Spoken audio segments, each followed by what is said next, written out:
नमस्ते दोस्तों, मैं कुलदीप सिंह और आप देख रहे हो आपका अपना यूट्यूब चैनल eco.com। आज की इस क्लास में हम लोग मैथमेटिकल इकोनॉमिक्स के चैप्टर नंबर 15 के पार्ट 2 को करेंगे। लास्ट क्लास में मैंने आपको ये बताया था कि फंक्शनल और फंक्शनल के बीच में क्या रिलेशनशिप और डिफरेंस होता है। आज की इस क्लास में हम लोग स्टार्ट करेंगे टॉपिक नंबर 1.2। टॉपिक का नाम है classification of optimisation from an economist. इसका मतलब ये है कि एक इकोनॉमिक्स के पॉइंट ऑफ व्यू से ऑप्टिमाइजेशन का कैटेगराइजेशन आप कैसे करोगे, किस तरह से आप ऑप्टिमाइजेशन को कैटेगराइज करोगे। ठीक है, देखिए जो ऑप्टिमाइजेशन होता है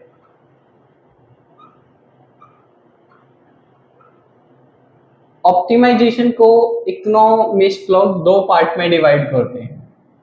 ठीक है, एक आपका स्टैटिक ऑप्टिमाइजेशन और दूसरा आपका डायनेमिक ऑप्टिमाइजेशन। ठीक है, अब हमारा जो स्टैटिक ऑप्टिमाइजेशन होता है उसमें भी फिर आगे जाके दो कैटेगरीज होती हैं और सिमिलरली हमारी डायनेमिक ऑप्टिमाइजेशन में भी आगे जाके दो कैटेगरी होती हैं। एक आपका अनकॉन्स्टेंट ऑप्टिमाइजेशन और second is constrained optimization. Similarly unconstrained optimization and constrained optimization. ठीक है, हम लोग पहले ही ऑप्टिमाइजेशन को पढ़ चुके हैं। हमने चैप्टर नंबर 7, 8, 9 एंड 10 ये हमारे 4 चैप्टर्स ऐसे थे जहां पे हमने ऑप्टिमाइजेशन को पढ़ा था। तो आपने ये जो ऑप्टिमाइजेशन चैप्टर नंबर 7, 8, 9, 10 में पढ़ा था ये आपका स्टैटिक ऑप्टिमाइजेशन था। अभी हम ये जो चैप्टर नंबर 15 में ऑप्टिमाइजेशन पढ़ेंगे ये हमारा डायनेमिक ऑप्टिमाइजेशन होगा। क्वेश्चन ये क्रिएट होता है कि स्टैटिक ऑप्टिमाइजेशन क्या होता है और डायनेमिक ऑप्टिमाइजेशन क्या होता है।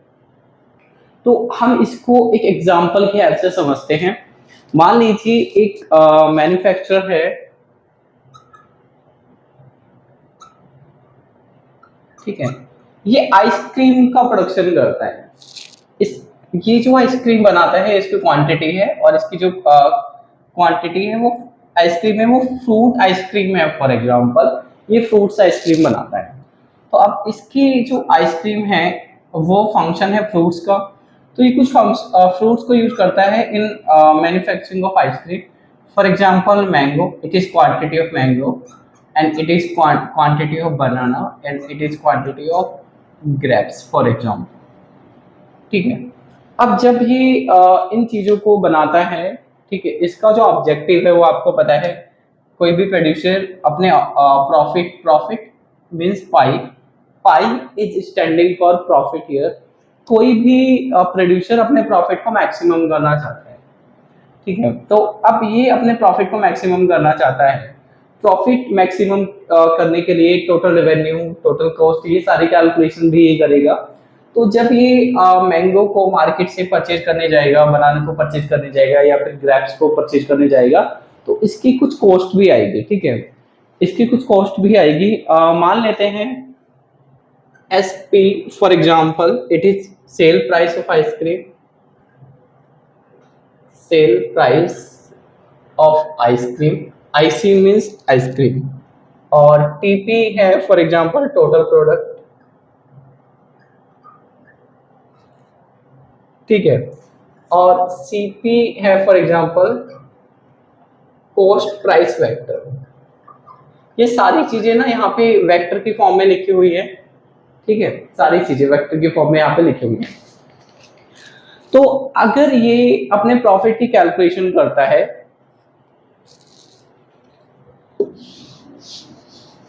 प्रॉफिट की कैलकुलेशन करता है, it is TR minus TC। ठीक है, इसको अपने प्रॉफिट को फॉर एग्जांपल मैक्सिमम करना है। ये इसका ऑब्जेक्टिव है कि अपने प्रॉफिट को मैक्सिमम करेगा।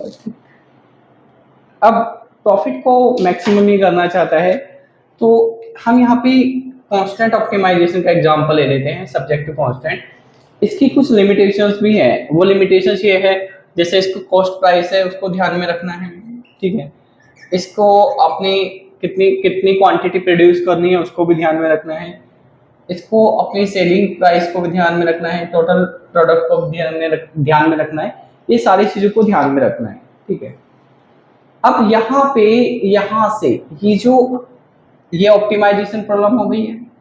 इस ऑप्टिमाइजेशन प्रॉब्लम को हम दो अलग अलग तरीके से डिस्कस कर सकते हैं, यानी हम इसको दो अलग अलग तरीके से एक्सप्लेन कर सकते हैं, दो अलग अलग तरीके से हम इसको समझा सकते हैं, ठीक है। अब वो दो अलग अलग तरीके क्या है समझाने के, ये थोड़ा सा समझते हैं। देखिए, एक चीज तो ये है, ये प्रॉब्लम जैसे आपको दिख रही है, ठीक है। ये आपकी प्रॉब्लम एक स्टैटिक ऑप्टिमाइजेशन की प्रॉब्लम है। ये प्रॉब्लम कैसी है? ये स्टैटिक ऑप्टिमाइजेशन की है। ये प्रॉब्लम आपकी डायनेमिक ऑप्टिमाइजेशन में भी चेंज हो सकती है, यानी कि डायनामिक ऑप्टिमाइजेशन में भी कन्वर्ट हो सकती है। अब ये डायनेमिक ऑप्टिमाइजेशन में कैसे कन्वर्ट होगी इसको समझते हैं। देखिए, अगर हम इस प्रॉब्लम के थोड़ा और डिटेल में जाएं, तो ये जो आइसक्रीम का प्रोडक्शन यहाँ पे हो रहा है, मैंगो पे डिपेंड करता है, बनाना पे डिपेंड करता है, ग्रेप्स पे डिपेंड करता है, ठीक है। अभी जैसे मई का महीना चल रहा है, और जो आइसक्रीम की डिमांड होती है वो मई के महीने में ही होती है ज्यादातर। ऐसा नहीं है कि दिसंबर में नहीं होती है, दिसंबर में भी होती है, पर आइसक्रीम गर्मियों के मौसम में ज्यादा खाई जाती है, ठीक है। अब जो फ्रूट आइसक्रीम है उसको बनाने के लिए हमें मैंगो चाहिए, बनाना चाहिए, ग्रेप्स चाहिए। तो सबसे पहली चीज यहाँ पे ये समझनी है कि हमें आम खरीदना पड़ेगा, यानी इस प्रोड्यूसर को आम खरीदना पड़ेगा आइसक्रीम बनाने के लिए, मैंगो। अब पूरे साल तो आम मिलेगा नहीं, आम का एक पर्टिकुलर टाइम होता है, पर्टिकुलर सीजन होता है। वैसे आपको मिले, आप आज की डेट में अगर आप रिलायंस डिजिटल में जाओगे, जो कि पहले रिलायंस ट्रेंड्स था, तो आपको 12 महीने आम मिलता है। लेकिन अगर हम बात करें अच्छी क्वालिटी का आम और सस्ता आम, तो वो आपको गर्मियों के सीजन में मिलेगा। वो भी पूरी गर्मी में नहीं मिलेगा, गर्मी के कुछ महीने, जैसे अभी मई चल रहा है, तो अभी तो अच्छा आम नहीं आया, लेकिन मई के एंड तक अच्छा आम आना स्टार्ट हो जाएगा और आम सस्ता भी हो जाएगा। अभी तो आम काफी महंगा मिल रहा है। तो अगर आपको सस्ता और अच्छी क्वालिटी का आम चाहिए तो कुछ महीने मिलेगा, ठीक है। उसके डिटेल कौन कौन से महीने हैं वो मैंने नोट्स में डाल दिए, वहां पे आप देख लीजिएगा, ठीक है। तो ये जरूरी है कि मैन्युफैक्चरर तो चाहता है उसकी कॉस्ट कम हो, तो वो आम को उसी पॉइंट ऑफ व्यू पे खरीदेगा, उसी पॉइंट पे, पर्टिकुलर पॉइंट पे, जब आम सस्ता है और अच्छी क्वालिटी का है। तो अगर हम अपने इंडिपेंडेंट वेरिएबल में टाइम को भी इंक्लूड कर लें, तो ये ऑप्टिमाइजेशन की प्रॉब्लम डायनेमिक ऑप्टिमाइजेशन बन जाती है। तो डायनेमिक ऑप्टिमाइजेशन क्या होता है? डायनेमिक ऑप्टिमाइजेशन का मतलब डीओ, डायनेमिक ऑप्टिमाइजेशन ऐसा ऑप्टिमाइजेशन होता है, इस ऑप्टिमाइजेशन के अंदर आपके जितने भी वेरिएबल्स हैं वो सभी variables are function of time. बात समझ में आ गई? तो आई थिंक आपको ये बात समझ में आ गई होगी कि स्टैटिक ऑप्टिमाइजेशन क्या होता है और डायनेमिक ऑप्टिमाइजेशन क्या होता है। जनरली जब हम टाइम को इंक्लूड नहीं करते हैं अपने ऑप्टिमाइजेशन में, तो वो स्टैटिक ऑप्टिमाइजेशन होता है। बट जब हम लोग सभी वेरिएबल्स को टाइम पे डिपेंड मान लेते हैं कि सभी वेरिएबल्स टाइम पे डिपेंड कर रहे हैं, तो हमारा जो ऑप्टिमाइजेशन होता है वो डायनेमिक ऑप्टिमाइजेशन में चेंज हो जाता है। ये हुआ एक कंसेप्ट। तो जब भी आपको ये समझना हो, किसी को समझाना हो, एग्जाम में लिखना हो, static optimisation, dynamic optimisation, optimisation without time variable, optimisation where variables are function of time, just static without time, dynamic with time. ये बात हो गई। अब बात करते हैं कि ये तो ऊपर ऊपर से बातें हो गई, कॉन्सेप्ट भी क्लियर हो गया, किसी को बता भी पाओगे, लेकिन एग्जाम में तो लिखना होता है ना, और ऐसे नहीं लिखना होता है, मैथमेटिकल फॉर्म में सिस्टमैटिक तरीके से लिखना होता है। तो वो कैसे लिखोगे उसको समझते हैं। देखिए, ये फॉर एग्जांपल हमारा स्टैटिक ऑप्टिमाइजेशन है, और फॉर एग्जांपल ये हमारा डायनेमिक ऑप्टिमाइजेशन है, ठीक है। तो आपको जब इस एग्जाम में स्टैटिक ऑप्टिमाइजेशन समझाना है, तो आप सबसे पहले तो एक फंक्शन ले लीजिए। अब इस फंक्शन में आप देखोगे तो x टाइम का तो टाइम का फंक्शन तो नहीं है, ना ही y टाइम का फंक्शन है, तो ये स्टैटिक ऑप्टिमाइजेशन का एग्जांपल है। यहाँ हमारा ऑब्जेक्टिव होता है कि हमें x की एक ऐसी वैल्यू निकालनी है, वो 2, 3, 5 कुछ भी हो सकती है। मैंने इसको x स्टार मान लिया है। जब आप x स्टार की वैल्यू को इस फर्स्ट ऑर्डर डेरिवेटिव में पुट करोगे, ठीक है, मैंने x की वैल्यू पुट करी x star for example, means ये फर्स्ट डेरिवेटिव, यहाँ मैंने x स्टार पुट करा, तो हमारे पास जीरो आना चाहिए। अगर ये जीरो आ गया तो इसका मतलब ये है कि ये फंक्शन या तो मैक्सिमम है या फिर मिनिमम है। मैक्सिमम है मिनिमम है वो सेकंड ऑर्डर डेरिवेटिव से पता चलेगा, वो यहाँ समझाने की जरूरत हमें नहीं है। ये जीरो आने का मतलब क्या है, या तो आपका फंक्शन मैक्सिमम पॉइंट पे पहुंच चुका है ये, क्योंकि मैक्सिमम पॉइंट पे पहुंचने के बाद इस पॉइंट पे जो चेंज है वो चेंज जीरो हो गया, इससे ज्यादा चेंज हो नहीं सकता। जितना ऊपर पहुंच रहे थे पहुंच गए, अब चेंज का कोई स्कोप नहीं है, ठीक है। और आप नीचे जा सकते हो, इधर और इधर दोनों तरफ। तो इस पॉइंट पे, क्योंकि इस पॉइंट पे अगर मैं जूम करूं तो ये ऐसे कांस्टेंट हो जाएगा। कांस्टेंट का मतलब डेरिवेटिव जीरो होगा, और डेरिवेटिव जीरो एक इस सिचुएशन में भी हो सकता है। तो आप जब स्टैटिक ऑप्टिमाइजेशन को समझाओ तो आपको इतना समझाना है, ठीक है। अब हम लोग बात करते हैं डायनेमिक ऑप्टिमाइजेशन को आप एग्जाम में कैसे डिफाइन करोगे, कैसे उसको लिखोगे, ठीक है। तो डायनेमिक ऑप्टिमाइजेशन में टाइम आ जाता है, तो जो भी वेरिएबल है वो टाइम पे डिपेंड करता है। फॉर एग्जाम्पल ये टाइम है और ये हमारा वेरिएबल है एक्स, ठीक। मैंने एक्स की वैल्यू मानी एक्स जीरो, फॉर एग्जाम्पल मान लीजिए कोई कुछ भी ये वैल्यू हो सकती है, ठीक है। ये वैल्यू है हमारी एक्स जीरो। अब आपका जो एक्स है वो टाइम पे डिपेंड कर रहा है, किस पे डिपेंड कर रहा है, वो टाइम पे डिपेंड कर रहा है, ठीक। मैंने मान लिया ये हमारा टाइम है टी जीरो। देखिए ये आपके एक्स की स्टार्टिंग वैल्यू है, बिगनिंग वैल्यू, और ये आपके टाइम की स्टार्टिंग वैल्यू है, बिगनिंग वैल्यू, ठीक है। फॉर एग्जाम्पल हम प्रॉफिट को कैलकुलेट करना चाहते हैं, और ये आपका प्रॉफिट है फॉर एग्जाम्पल 1 जन 2020, ठीक है। ये 22 मान लेते हैं, डाटा को थोड़ा लेटेस्ट कर लेते हैं। अभी क्या हो गया है, हम लोग कैलकुलेट करना चाहते हैं फॉर एग्जाम्पल 31 दिसंबर 23, साल खत्म हो गया इस टाइम पीरियड पे। अब पता ये चला कि जो प्रॉफिट है वो कंपनी का किसी वजह से कम हो गया है, ये एक्स एफ है। तो इस पॉइंट एफ मतलब फाइनल पॉइंट, लास्ट वाला पॉइंट, ये आपका टी एफ है ना। तो हम स्टार्टिंग वाले पॉइंट को जीरो से डिनोट करेंगे और लास्ट वाले पॉइंट को एफ से, एंड पॉइंट, ठीक है। तो यहाँ पे अगर मैं इन दोनों पॉइंट्स को प्लॉट करता हूँ, हमारे पास एक लाइन आ गई। तो पहले तो आप ये समझ लीजिए, मुझे ना प्रॉफिट, जैसे कर्व तो बहुत बड़ा है यहाँ से लेके यहाँ तक, बट मुझे जो प्रॉफिट कैलकुलेट करना है वो सिर्फ इस पॉइंट्स पे ही कैलकुलेट करना है। मान लीजिए बिजनेस इससे पहले भी था, 21 में भी था, 22 में था उसका, लेकिन हम पहले ही कैलकुलेट कर चुके थे। अभी हमें जो कैलकुलेट करना है वो इस पॉइंट पे करना है। तो पहली बात तो ये कि डायनेमिक ऑप्टिमाइजेशन में आप ऑप्टिमाइजेशन एक पर्टिकुलर पॉइंट पे नहीं, एक पॉइंट पे नहीं निकालोगे जैसे यहाँ पे निकाला था, बट दो पॉइंट के बीच में निकालोगे। डायनेमिक ऑप्टिमाइजेशन में ये बात आपको ध्यान रखनी है। तो जब दो पॉइंट के बीच में आप कैलकुलेट करोगे चीजों को, यानी मुझे एरिया कैलकुलेट करना है, तो जनरली यहाँ पर हम लोग इंटीग्रेशन का यूज करते हैं, क्योंकि एरिया निकालने के लिए हमें इंटीग्रेशन का यूज करना होता है, ठीक है। अब ये हमारा एक पॉइंट, सॉरी ये हमारा डिस्टेंस है, इस डिस्टेंस पे मुझे प्रॉफिट कैलकुलेट करना है। तो डायनेमिक ऑप्टिमाइजेशन में क्या होगा, जिस चीज का भी आपको प्रॉफिट कैलकुलेट करना है वो एक आपका फंक्शन होगा। वो फंक्शन किस किस चीज पे डिपेंड करेगा, वो फंक्शन पहली बात तो आपका टाइम पे डिपेंड करेगा, पहली चीज। दूसरा वो फंक्शन किसी और वेरिएबल पे भी डिपेंड करेगा, जैसे मान लीजिए एक्स, जैसे मैंने अभी लिया था यहाँ पे पहले हमने कॉबलेवस प्रोडक्शन फंक्शन लिया था ये, और फिर हमने ये लिया था।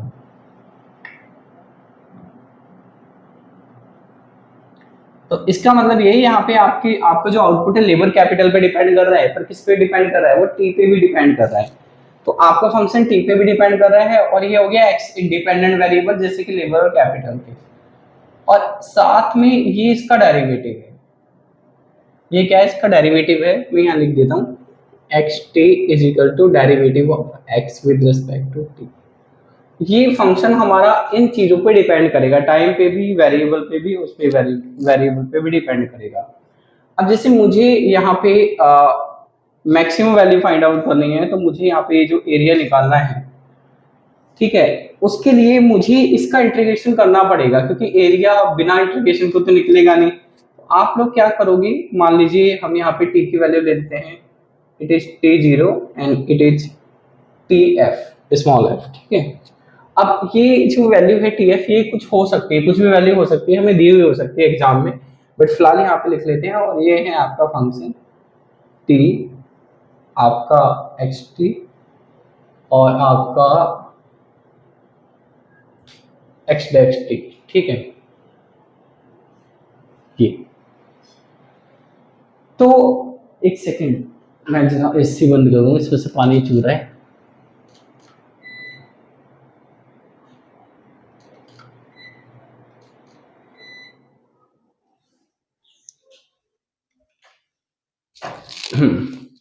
तो ये हमारी जो ऑप्टिमाइजेशन की, डायनेमिक ऑप्टिमाइजेशन की प्रॉब्लम होगी, उसको आप एक इस तरह के फंक्शन को लेके आपको समझाना है। अब ये जो फंक्शन है, ये बात आपको ध्यान रखनी है, जो हमारा फंक्शन f है, ये t में भी कॉन्टिन्यूस है, यानी कि t के रिस्पेक्ट में अगर हम इसका डेरिवेटिव करना चाहें तो हो जाना चाहिए, और ये x t के लिए भी कॉन्टिन्यूस है, मतलब इसके रेस्पेक्ट में भी हम इसका डेरिवेटिव करना चाहें तो हो जाना चाहिए, और इसके रेस्पेक्ट में भी डेरिवेटिव है, मतलब इसके रेस्पेक्ट में हम इसका डेरिवेटिव करना चाहें तो हो जाना चाहिए, ठीक है। अब यहाँ पे जैसे हम जब स्टैटिक ऑप्टिमाइजेशन पढ़ते हैं तो उसमें एक वर्ड आता है एक्सट्रीमा। अब यहाँ पर एक वर्ड आता है आपका एक्सट्रीमल, एक्सट्रीमा नहीं एक्सट्रीमल। तो एक्सट्रीमल क्या होता है वो समझ लेते हैं हम लोग। ये हमारे पास जो फंक्शन है बेसिकली आप देख सकते हैं, क्योंकि ये x पे भी डिपेंड कर रहा है और आपका x टाइम पे डिपेंड कर रहा है, तो ये फंक्शनल है। हमें इस फंक्शनल की मैक्सिमम या मिनिमम वैल्यू फाइंड आउट करनी है, यानी ऑप्टिमाइजेशन कैलकुलेट करना है।